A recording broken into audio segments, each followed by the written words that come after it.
Well, good morning. Good morning. I see we're riled up just by the number of people that showed up today. So I thought I'd start with some good news, and then we'll talk about the elephant in the room, because we're all buzzing about it. So January 15th, which is upon us, is the birthday of Dr. Martin Luther King, a man who stood for a lot of the values that this group stands for. And his day of honor is Monday, the 19th. It's also a day of service. So if you are so inclined, find a charity, find some place to make a difference, and do something in Dr. King's name. Because that's what this is all about, is trying to pull the world back to some sanity. I'm also pleased to announce that our new mayor, Sean Ryan, who is spending all of his time with potholes and plowing streets, is signing an executive order prohibiting all city agencies from coordinating with us. How about a round of applause?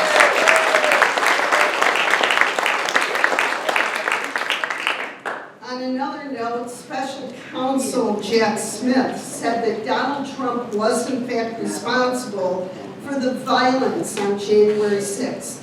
That is the result of their investigation. And here is his quote: "He caused it, he exploited it, and it was foreseeable to him." No surprise. And now for the elephant in the room. We are horrified by what happened in Minneapolis. We are horrified. And don't think it won't happen here, because it happens in liberal places like Amherst, like Buffalo. I'm going to say your name, Renee Nicole Good. Do not let anyone forget that name. She was a 37-year-old mother of three who just dropped her 6-year-old off at school and was passing through. Her partner embarrassed the ICE agent. And as a result, she was found with 4 wounds. 2 in the chest, 1 on the right chest, 1 on the left head, and 1 in the arm. And it eventually killed him. This kind of violence has no place in America. This is why Firewall exists. So I see a lot of new people here for Firewall, so just a little bit about what Firewall is and why we call it Firewall. Years ago, when Trump 1 was in office, and we thought that was horrible, there were people that worked with Donald Trump that said, "No, you can't do that, that's crazy. You can't do that." Those people were the Firewall. Now Trump 2, there's no one that says no. Everyone genuflects to the leader. And so who are the Firewall? We the people. We the people are the Firewall. Don't forget it. We have power. We can make this go away. Hitler was defeated, but he should have been defeated sooner. We're getting rid of this guy. So today there are a few groups, quite a few groups that are going to speak, and we're also going to have our guest speaker from the New York Immigration Coalition talk about Know Your Rights training. So I'm really excited with the lineup of speakers today. There's a lot of ways for you to get involved, and there's literature out on the table, so you don't need to be in class and take notes. Just go out there and get what you need. So I'm going to start out with our friends to the north in Lockport. Casey, come on up. And she's going to talk to us about a request for the sheriff. Hi, I'm Lisa Casey. I'm Closer. I'm here. I live in Lockport, and I'm here with a group called Stand Up Lockport. And I have another person, Monica, who has been going table to table and might have shown you this handout here. So Stand Up Lockport, right now, our campaign is to persuade our elected officials and specifically our sheriff to reconsider his policy right now, which is colluding and collaborating with ICE and CBP and the Marshal Service to detain and house immigrants. So this is through a few different agreements, including the 278G agreement. So we're doing a couple things. One is that we have a petition. We would ask if you know anybody in Niagara County who would be of the mind to sign this petition. The petition will have a lot more information about specifically what we're asking of the sheriff. So that petition is on change.org, and if you go to change.org and you just do a search on Niagara County, it will be the first petition to show up. Also, Monica did deliver the QR code, I think at least one to every table, and so you can reach there. You can reach the petition through the QR code as well. Secondly, we're also trying to have people in Niagara County specifically reach out to your county legislator and let your county legislator know your feelings about these agreements. Really, it is up to the sheriff to whether or not he wants to be a part of these agreements. It is not really up to the legislators. However, they can be a persuasive voice with the sheriff. So specifically, we're concerned about the moral issues as well as the legal issues, meaning liability. There's been several lawsuits, including in Suffolk County, where it's been determined that civil rights have been violated, and then $120 million judgments, have been made. And so we're trying to approach this from both points of view, both the legal and the moral point of view. If you have any questions, please try me afterwards. Thank you, Lisa. We have someone with us who's taken it to ICE directly. So Colleen, you want to come up here? Colleen is with a group from Clarence at a bar called the Shalubi Loofer. That's the same. And she told us a little bit about her experience with ICE. They have good beer there. So anyways, I went to Batavia on December 20th, and they said it was right outside the ICE facility. So I parked, you have to walk down, just so you know what it's like. And we were on a grassy area over here, and you were right in front. I mean, there were the fences with the wire, the building, the guard station. So there were 50 people. And I happened to come late because I had to work, so it started 1 to 3. I got there at 2:15, so I'm walking down, everyone's looking at me, I'm like, I'm friendly, I'm here to support you guys. So I talked, there were 3 safety people there, I felt very safe there. I talked to this safety guy, super nice person. I said, I want to bring some more people out here next time you have this. He's like, please do. So again, there were about 50, music playing, everyone very friendly. They had signs with pictures and names on of people that were in the facility. Some of the things I did see, a couple workers went by, they ignored us, except for the guy that slammed on his brakes because there was a car in front and seemed a little angry, whatever his problem was. But there was a lady with a family, she went in, she was crying. She came out, she was crying. There was another lady that stopped, her father had been in there since November. She stopped, she hugged people, she thanked all of us, and she said, they know that you are out here. So that's really important, I think, that they have some hope too. The last thing, and I'm gonna get emotional, they were playing America the Beautiful. And honestly, I stood there with my arms crossed thinking, no, it's not. I don't like it anymore here. I hate it here now. For me to think that was very upsetting. In fact, how long ago was that? And I'm still upset that I felt that way. And that is not on me. It is on them, it is on the president, it is on us. So I ask you, if they do have another protest, and I hope they do, please join us, definitely. It's safe, it's good to be there, and you know what? When I heard about Renee Good, that could have been me on every day. That's what I think about. Could have been me. Thank you.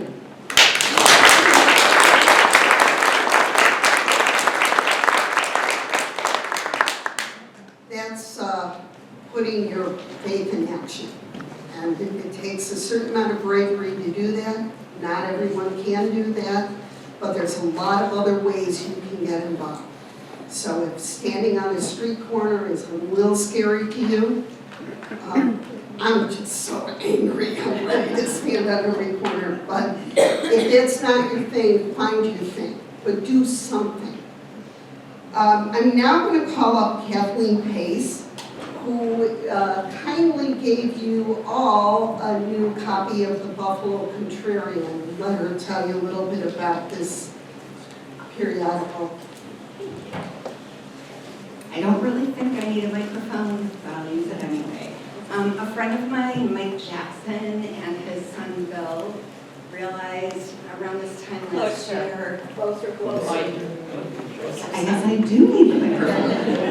A friend of mine, Mike Jackson, and his son last year realized Legacy Media was not doing the work that they've been charged with, and they're very concerned about the lack of print media, especially progressive print media. So the two of them decided to create this paper, the Buffalo Contrarian. They have been delivered here in the past, and Mike was here a few months ago to just talk briefly about it. In any case, I brought copies today. If you know a business owner or you know people to whom you would like to distribute this, I do have more, so please just let me know. Mike and his son Billy are self-funding this, and so I actually believe that one of them sold their car to help pay for the publishing on that page. There is a QR code you can donate. Last year, the 3 issues they published, or maybe it was 4, Keith, do you remember 4?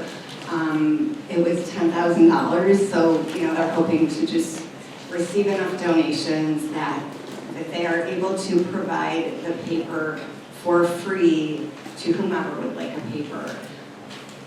I think the writing is excellent. They are looking for contributors, both articles and also political cartoons. So the contact information is on the last page. Reach out to them, and you could just mention, my name is Kathy, that we spoke here. I wanted to also just comment on Colleen's experience with ICE. There is currently in the Batavia Detention Facility a researcher who has been at UV for many years. He took a wrong turn at the Peace Bridge, ended up in ICE custody. He has a family. This was written up in the investigative post in December, I believe. So, Colleen, I want to talk to you because I'd like to join you in Batavia the next time you go. Yes, oh, there you are. Okay. Hi, Colleen. Okay, and then if you have any questions, just holler. Keith, did I forget anything? No. Okay. Thank you very much, Diane. This group is really wonderful. I've not been before, but I have friends who attend, so they fill me in. I'm glad I could be here today.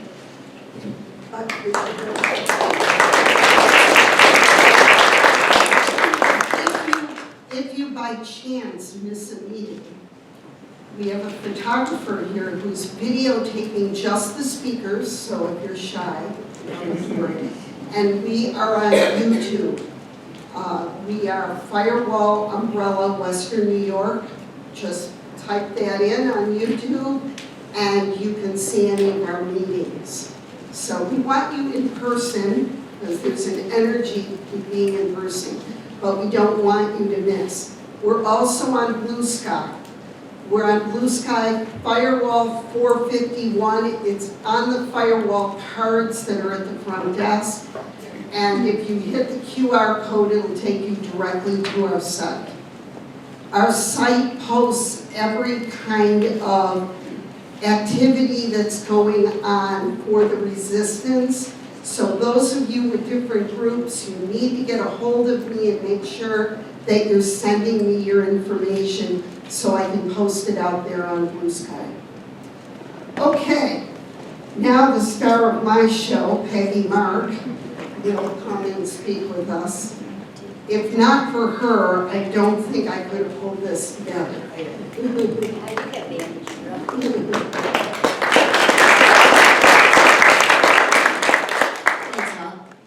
All right, I need to do this. I like to do this.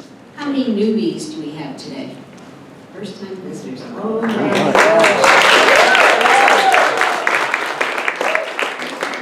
On this cold day. I'm Peggy or Mark, whichever you're more comfortable with calling me. I'm going to talk to you today first about the Justice Advocacy Team here at the U. Lorraine and I headed up, and we've started on the request of Janet, where are you? There we go, from Clarence. She found out that last year we had done a series of trainings about Project 2025 to educate our folks as to what was the background of what was causing the chaos in our country. She asked us to step back and do it again. So we're doing that now, and what we're doing is through a series of movies and discussions. And the next one is on, let's see, February 6th at 7 p.m. right here in this room.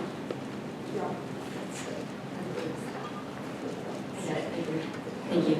And we're calling it the Mindful Movie Series because it makes you think. Makes you be mindful of what's going on in the country. And the next film we're showing is called God and Country. Ready, tissues? You'll have to control your anger. It is a movie that looks at January 6th and the insurrection that happened. Why it happened, what the effect is on our government, and the way that the Christian nationalists have gotten implanted in the Supreme Court as well as throughout the higher levels of government, and why the push is there to make us a Christian priority country. So please, come out, meet with us, help with the discussion. I'll have popcorn. It's posted out in the lobby. I'm also sending out to numerous spots the bulletin about it, so it'll be posted throughout the community. Janet's got it as well. So if anybody wants a copy, let me know. This is the only copy I've got with me today, but we can send you a digital copy. The reason we're going back is because we had to go back before we could go forward. I don't know how many of you are aware that the plan has shifted. It's not changed. The plan is still there. They're still going through that 962 pages. They've made 60% of it. But they now have set up a 2-year plan for this year and next year called Project 2026 because they have no imagination. Part of it is the federalization of, or the militarization of our cities.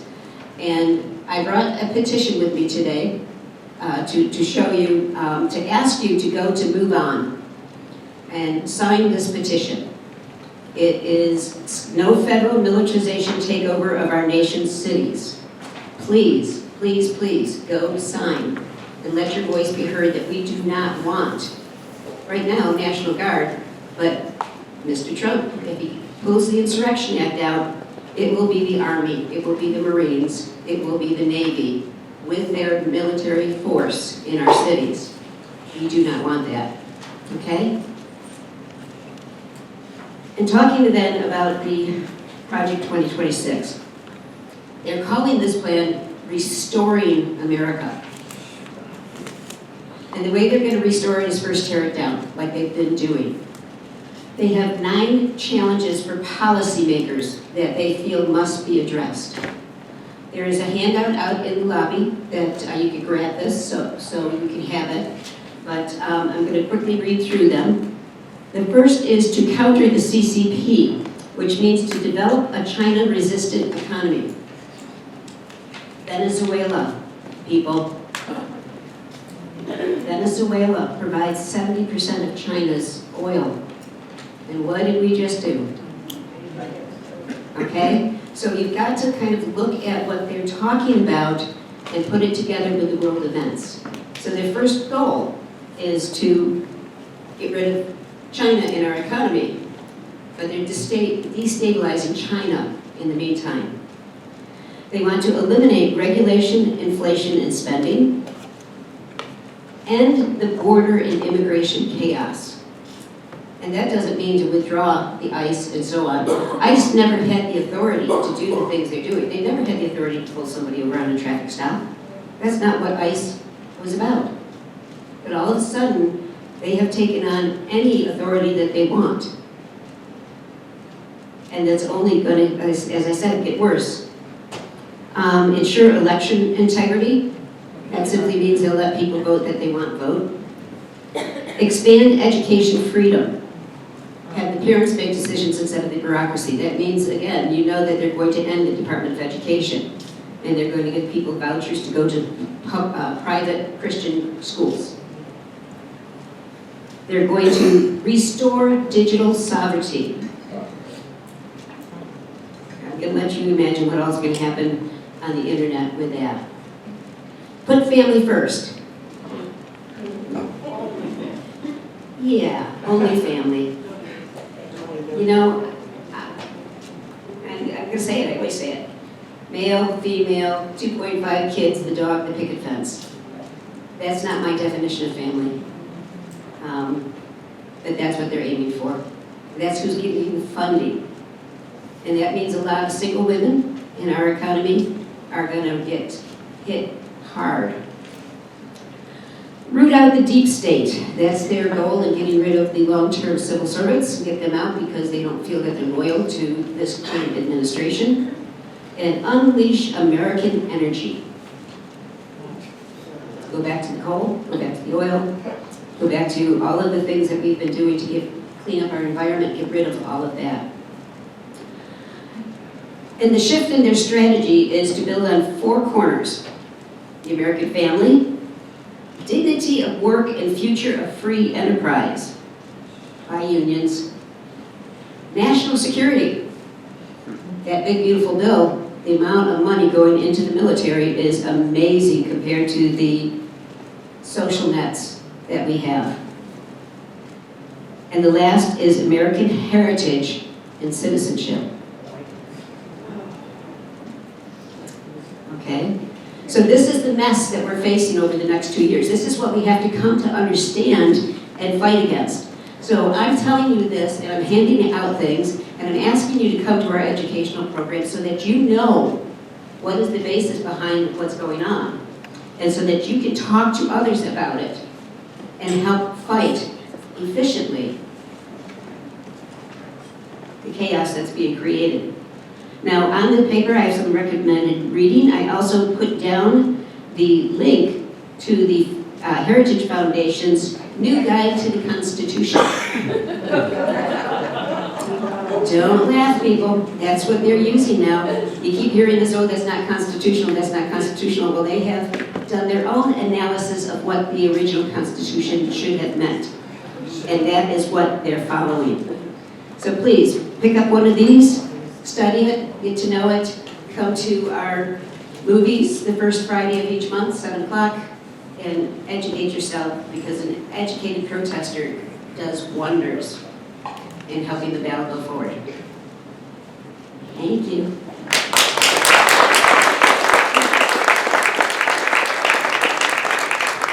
This is why I bring the professionals in.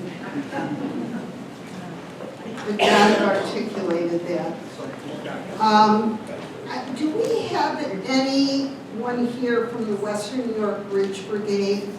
I don't think so. So I will announce on their behalf. Every other Friday on the Cleveland Drive overpass over the New York State Thruway, there is a group of radical crazies out there freezing their buns off. From 3:30, I think it's the second and fourth Friday. yeah, I'm about to give Oh, the I'm dates. sorry. Okay, it's rather than every other. It's from 3:30 to 4:30 on January 23rd, February 13th, and February 27th. It is on our website. So see me if you don't have those dates.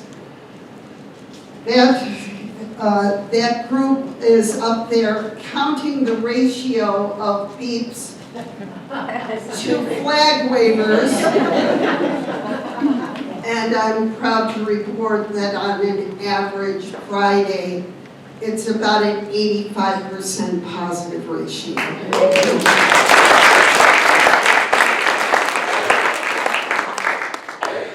So there you have it. Daniel Gorgon, come on up. He's from Unite, New York. No, you're fine.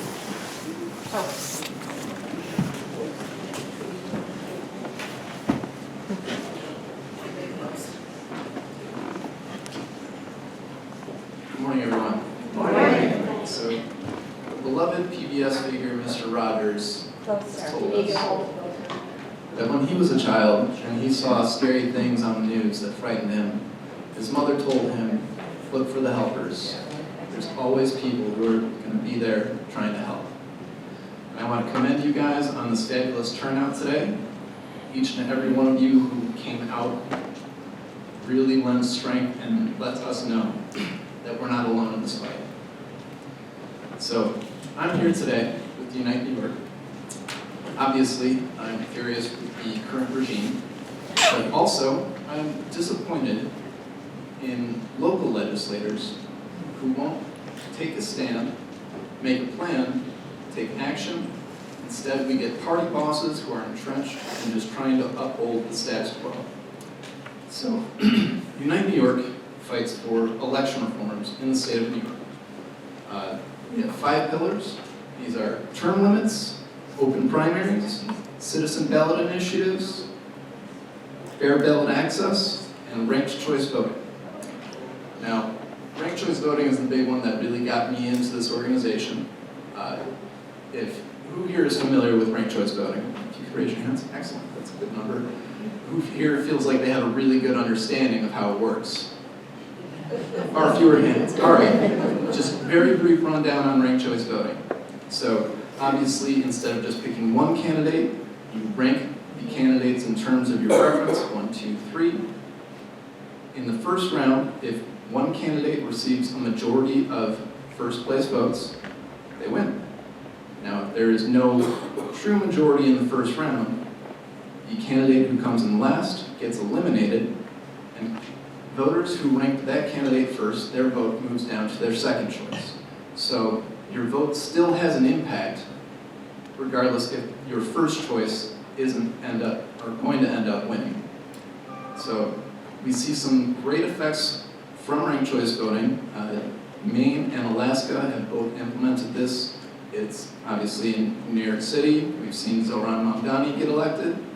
But when we implement ranked choice voting, we see greater numbers of women and people of color ending up in elected positions. I know I'm a member of neither of those groups, as many of you can probably tell. I can confidently say that people that look like me are maybe a little bit overrepresented in our current legislatures. So what does Unite New York do? Well, it's really two-pronged. We're out here to get the word out and spread the movement, and we're out there to make our voices heard. And what we've been doing recently, for those of you that don't know, the city of Buffalo is currently in the process of revising its charter, essentially its constitution. The last time this happened was 25 years ago, so it's a unique opportunity for the public to come in and speak to what they want to see in the Buffalo charter. Myself and a bunch of volunteers have been going to hearings for the Buffalo Charter Revision Commission, and excuse me, I'm pleased to say that ranked choice voting has been the #1 issue brought up by the public at these hearings. Now, I went to one just this past week, and not gonna lie, it was a little raucous. Only 3 of 13 commissioners actually showed up to this hearing, which is discouraging. However, one commissioner has vocalized, "I'm fully in support of this," and now a second commissioner has come out and said, with the amount of public support that has been coming out to these meetings, if there's anything this commission is going to do, it's got to be ranked choice voting. So we're actually making strides here in Buffalo. We're across the state. Even if you don't live in the city of Buffalo, you can come to these meetings. I believe there's another one happening at 3:30 on the 22nd. But if you want to get involved with Unite New York, we have a Zoom meeting, so you don't have to go out anywhere. You can just log in on a computer or come in through your phone. And that is going to be this Tuesday, coming up at 7 p.m. I have left some bits of literature out on the table out there. They have our website, they've got QR codes, and a little description of what we're all about. So I would highly encourage you, if you have any interest, come to the Zoom meeting, see what we're about, and maybe get involved. So thank you guys.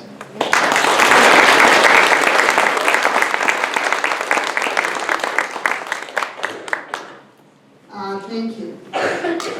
For those of you interested in the overpass group, flyers did come out.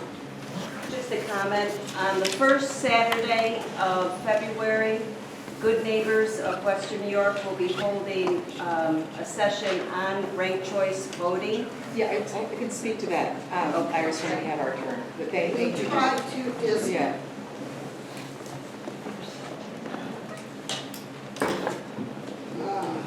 come on. We try to discourage comments from the group because we're so large that it really gets carried away. Our last presentation before our guest speaker, I'm going to bring Peggy Mark back up to briefly talk about Valentine's Day. Many hats, I have many hats.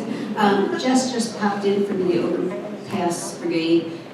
There is the new schedule for the winter out there on the table along with the handouts that she brought, so please take a look at those. There, now breathe. I also am the representative with the rain. This is dying. It's dying.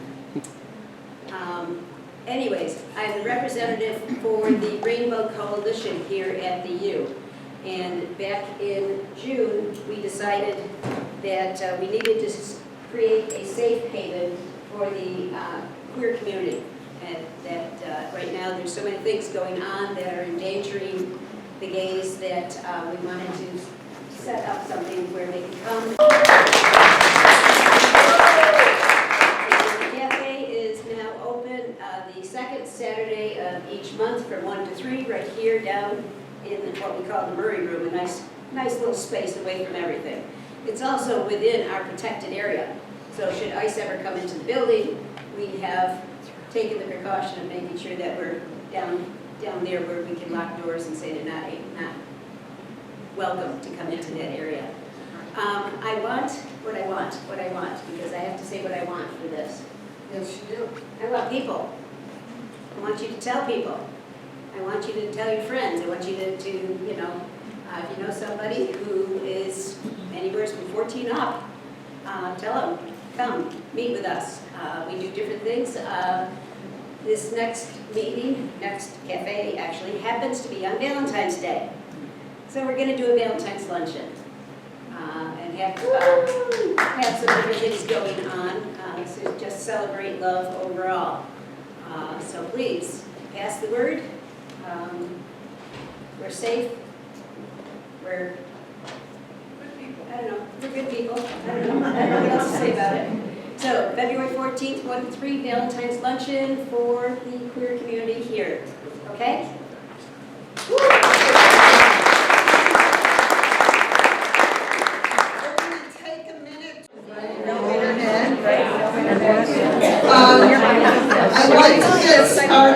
us to get a I was wondering how you are stronger together. So if we can get started, please.